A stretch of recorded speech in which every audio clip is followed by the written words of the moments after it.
Eu olho para a questão da alimentação e eu e você precisamos perguntar como esse lance da comida tem afetado a humanidade. Onde o homem primeiro caiu? Lá no Éden. Em que área? Onde tudo começou? Comida. Onde o diabo primeiro tentou a Jesus? Comida. Você olha para o Esaú que vendeu, irmão, o seu direito de primogenitura, comprometeu todo o propósito de Deus. Em troca do quê? Comida. Números 11 diz que o povo queria voltar para o Egito, ser escravo de novo. Pensa nisso, irmão. Depois de séculos de escravidão, gemendo, pedindo para ser liberto, foram libertos. Mas quando abandonaram a comida do Egito, não, a gente prefere voltar a ser escravo do que abrir mão da comida. Você acha que isso não tem efeito ou influência sobre nós? Você acha mesmo que isso é uma coisa só para a gente ficar fazendo piadinha, brincando? E a questão, querido, não é nem só a gula, porque tem gente que nem come tanto, mas está comendo bem errado. A questão não é nem só o peso, porque tem gente magra que está feio na fita se fizer um check-up. Mas voltando à questão do peso, um dia eu estava lendo 1 Timóteo 5,16. Paulo está falando que a igreja deveria socorrer as viúvas, mas só o que ele chama das viúvas que são verdadeiramente viúvas. É engraçado esse termo, porque não quer dizer que algumas o marido não tinha morrido direito. Que é verdadeiramente viúva, é que a mulher, além de ter perdido o esposo, não tinha filhos, não tinha arrimo de família. Ou seja, não tinha ninguém para trazer sustento para ela. Então a igreja deveria assumir isso, mas a Bíblia diz, aquelas que têm filhos, os filhos são responsáveis. E ele diz, para que a igreja não se sobrecarregue, porque a igreja não tinha como cuidar de todas as viúvas. Então ele está dizendo, quem tem filhos, os filhos que cuidem, é a responsabilidade dele. Quem não tem ninguém, traz para a igreja. Enquanto eu estava lendo, para que a igreja não se sobrecarregue, aquilo encheu meu coração. Eu sei quando Deus está me trazendo uma semente da palavra, uma revelação. E eu falei, pensei, como diria o bom pentecostal, tem mistério aqui. Para que a igreja não se sobrecarregue. O Espírito Santo falou comigo, nenhuma sobrecarga está alinhada à minha sabedoria. Eu pensei, Deus vai me ajudar a resolver algum problema da igreja. Ele diz, nem a sobrecarga do seu peso está alinhada com a minha sabedoria. Mas sabe o que é interessante, irmão? Eu li essa mesma Bíblia, eu tinha comunhão com esse mesmo Espírito Santo, e durante muito tempo eu nunca vi, nunca entendi, nunca ouvi nada sobre esse assunto. Eu falei para minha esposa, por que nos últimos 2 anos eu estou lendo uma outra Bíblia? Ela olhou para mim e falou, não é você que prega? Que a nossa atitude determina a revelação de Deus que a gente tem? Ela disse, você fala isso quando vai ensinar sobre oferta. Para o benigno te mostras benigno, porque sua atitude de benignidade atrai a revelação da benignidade de Deus. Para com o íntegro te mostras íntegro, sua atitude de integridade atrai a revelação da integridade de Deus. Para com o puro te mostras puro, a sua atitude de pureza atrai a revelação da pureza de Deus. E Deus não se mostra benigno para o íntegro, não se mostra íntegro para o puro e nem puro para o benigno. Porque é a sua atitude que determina a revelação de Deus que você tem. Mas a Bíblia diz, mas para com o perverso te mostras contrário. Por que com o perverso Deus não se mostra perverso? Porque não há perversidade em Deus. Então Deus olha e diz, para você não tem nada para mostrar. Aí eu uso esse argumento para dizer na hora da oferta que para com o generoso Deus se revela generoso. Mas para com o avarento, já que não há avareza em Deus, Deus diz, não tenho nada para te mostrar. Mas eu comecei a entender que a minha atitude de querer cuidar do corpo começou a abrir os meus olhos para ter uma revelação de Deus a respeito disso. Quem está entendendo, diga amém. E se você de fato tomou a devida atitude, querido, já nessa primeira palavra, isso não fez, está tendo uma segunda chance. Talvez essa atitude vai te ajudar a ter um pouquinho mais de revelação daquilo que a palavra de Deus diz. A gente tem que saber evitar não só a gula, o quanto se come. Eu lembro de uma pessoa, eu estava assim bem pesado, falou, não estou entendendo. Seu prato parece normal, igual dos outros.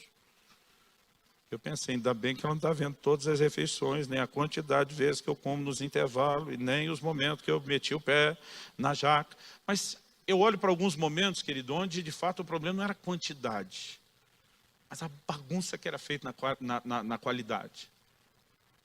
E na verdade eu pecava nos dois, eu não pecava num só, eu pecava nos dois. A gente precisa corrigir não só a alimentação, para que ela se torne saudável. A gente tem que ajustar outras coisas. Eu fui muito ajudado por um médico daqui mesmo de Curitiba, Mas eu consegui gastar muito mais tempo conversando com o Dr. Aldrin. Que Deus multiplique para ele as horas de consulta grátis, aleluia. E uma das coisas que ele me fez entender, diz Luciano, quase tão igual ao problema da comida, é a maneira como você lida com o sono. Eu dormia 4, 5, no máximo 6 horas por dia. E sabe qual era o meu discurso? Dormir é perda de tempo. Pensa no cara hiperativo, irmão, pilhado. Agora, sabe o que é confuso, irmão? É a gente olhar para o Criador, que fez um corpo com necessidade de dormir 8 horas. Ou 8 é pelo menos. Porque tem as mulheres que dormem umas 2 aí, doutor. É você olhar para um corpo que tem essa necessidade, criado por Deus assim, e tentar dizer que isso que Deus idealizou é estupidez, é perda de tempo. E a nossa tentativa de ganhar tempo fazendo agora, significa que a gente está reduzindo o tempo depois. E eu não dormia, e aí começaram a me fazer entender que o descanso, querido, é muito, mas muito mais importante do que a maioria de nós entende. Eu não vou ter tempo para falar disso. Mas eu percebo que o próprio Jesus descansava.